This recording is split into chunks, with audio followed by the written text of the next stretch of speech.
So, welcome to Jumbo IS and welcome to our lecture series called Daily MCQ Practice. In this lecture series, we cover a particular day's current affairs through a set of 4 to 5 MCQs. Needless to say that this lecture series is very important for you because current affairs are very important for you. Current affairs form the most important portion of your prelims examination. 40 to 50% of the MCQs are directly or indirectly related to current affairs. Therefore, MCQ practice from the topic of current affairs is of extreme importance for your preparation. Now, 4 to 5 MCQs on a daily basis might seem like little effort, but these, if practiced on a daily basis, would add up to more than 1200 MCQs. And ask any successful aspirant who has cleared the prelims at least once, they would tell you that 1200 MCQs from the topic of current affairs are more than sufficient. So make this lecture series a part of your daily routine. Make it a daily habit of yours. All right, let's begin today's discussion with question number 1. Consider the following statements regarding Election Commission of India. It is a constitutional body that derives its authority from Article 314 of the Constitution. It has the authority to oversee parliamentary elections, state legislative elections, local body elections. Chief Election Commissioner and other election commissioners can be removed in the same manner as the judge of the Supreme Court. Okay, so the thing is that Election Commission of India is a constitutional body, but it was established under, or it is established under Article 324 of the Constitution, not 314. 324, which says that the power of superintendence and control over elections would be vested with Election Commission of India. Now, which elections come under Election Commission? Statement 1 is incorrect, by the way.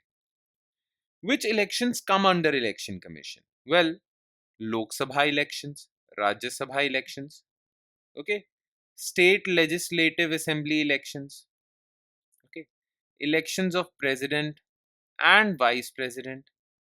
That's all. Okay, local body elections come under state election commissions.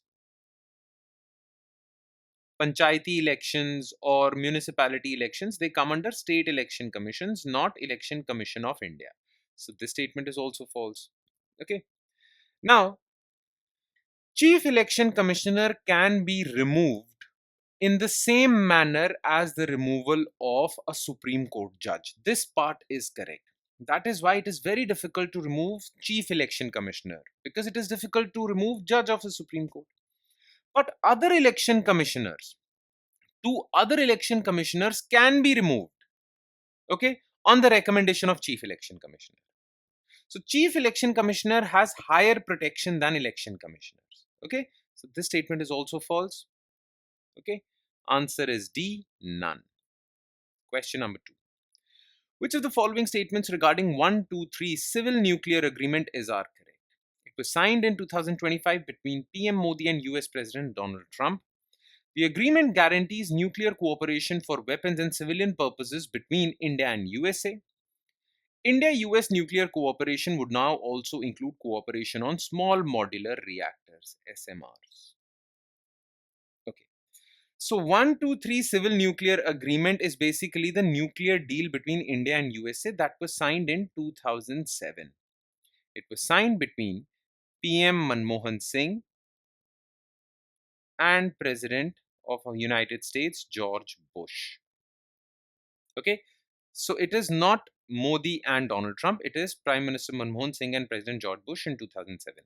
Yes, in 2025, both PM Modi and Donald Trump have said that they want to revive 1, 2, 3 civilian nuclear agreement or put more force into this agreement. But it was signed in 2007, so this statement is false. Okay.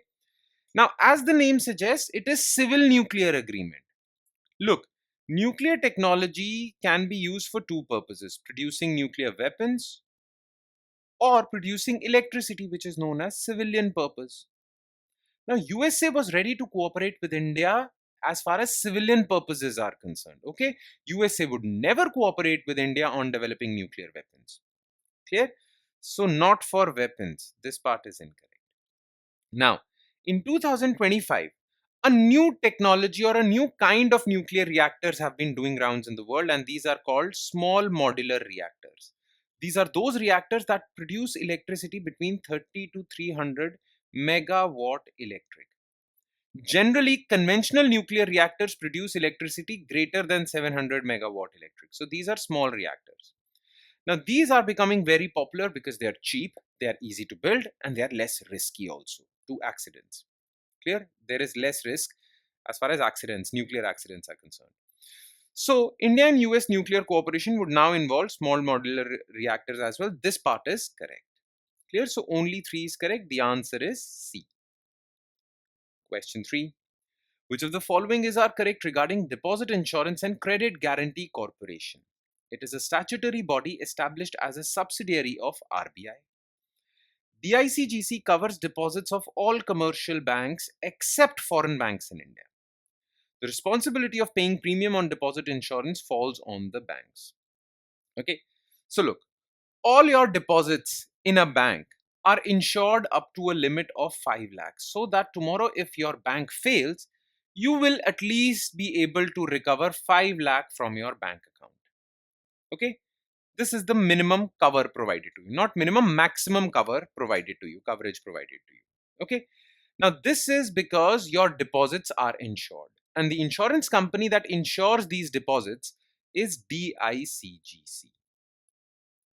Okay, now the thing is that DICGC was established as a statutory body as per DICGC Act of Parliament, and it is a wholly owned subsidiary of RBI. So this part is correct.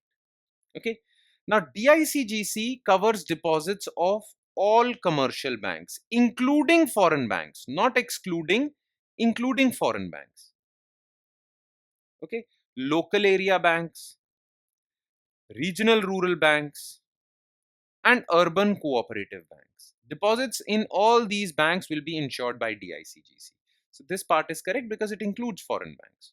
Now, if you're getting anything insured, then you have to pay an annual premium, annual money to get that insurance. Now, when your deposits are getting insured, you would also have to pay an annual premium. But who has the responsibility of paying that premium? Not the depositors, the banks. Okay, so this is correct. 1 and 3, C. Question 4. Which of the following statements is correct regarding measurement of seismic activity, earthquakes? Magnitude of earthquake is measured by Richter scale, which is a logarithmic scale with values between 0 to 12. The intensity of earthquake is measured through Mercalli scale with values between 0 to 12 expressed in Roman numerals. The earthquake hazard map of India divides the country into 5 zones based on the intensity of earthquake they are vulnerable to. Now, earthquakes are measured through 2 ways. One, you measure the magnitude of the earthquake wave. The other is you measure the intensity of earthquake, which is basically the shaking of the ground. Magnitude of earthquake remains fixed irrespective of the distance from the epicenter, whereas intensity varies. If you're far away from the epicenter of earthquake, then intensity would be low. Now, magnitude is measured by Richter scale, okay, which is a logarithmic scale. This part is correct, with values between 0 to 10, okay, not 0 to 12, okay. But intensity is measured through Mercalli scale, with values between 0 or 1 to 12, okay, but these numbers are expressed in Roman numerals. So second statement is correct, first statement is false. Now the entire country of India is divided into 5 zones, okay, zone 1, 2, 3, 4, 5. The higher your zone, the more vulnerable you are to highly intense earthquakes. Okay, zone 1 are relatively stable, zone 5 are highly vulnerable to intense earthquakes. So through this, India has created an earthquake hazard map where different geographical regions are divided into zones. So this part is correct. 2 and 3, B only. And last, consider the following statements regarding North Atlantic Treaty Organization. It is a military alliance based on North Atlantic Treaty of 1949. It currently has 32 members and Sweden was the last member to join it in 2024. Article 5 in the NATO Charter establishes that an armed attack against any NATO member is to be considered as an attack against all of them. So if you attack any one NATO member, then all NATO members will come to its rescue and attack you back. Clear? Now, all three statements are correct. It is a military alliance. It currently has 32 members, and the last one to join was Sweden in March 2024. An attack on one is attack on all, that is expressed in Article 5 of NATO Charter. That is why NATO is a military alliance that provides collective security. Okay, all three statements are correct. And with that, we conclude today's session. Thank you so much for watching, everyone. And I hope, not hope, I'm sure it has added value to your preparation. And it would add more value if you revise this lecture as well. And by revision, I mean just spending 5 to 10 minutes taking a look at the written detailed solutions to each and every MCQ discussed above. Now, these solutions are mentioned or provided in our notes, and these notes are available on our Telegram platform. Where can you find our Telegram platform? Just below this video in the comment section, you'll find a link. If you'll click on that link, it'll take you to our Telegram channel, and from there you can download the notes for not just this lecture, but all the other lectures featuring on our YouTube channel. On that note, I'll be signing off. Thank you so much, everyone.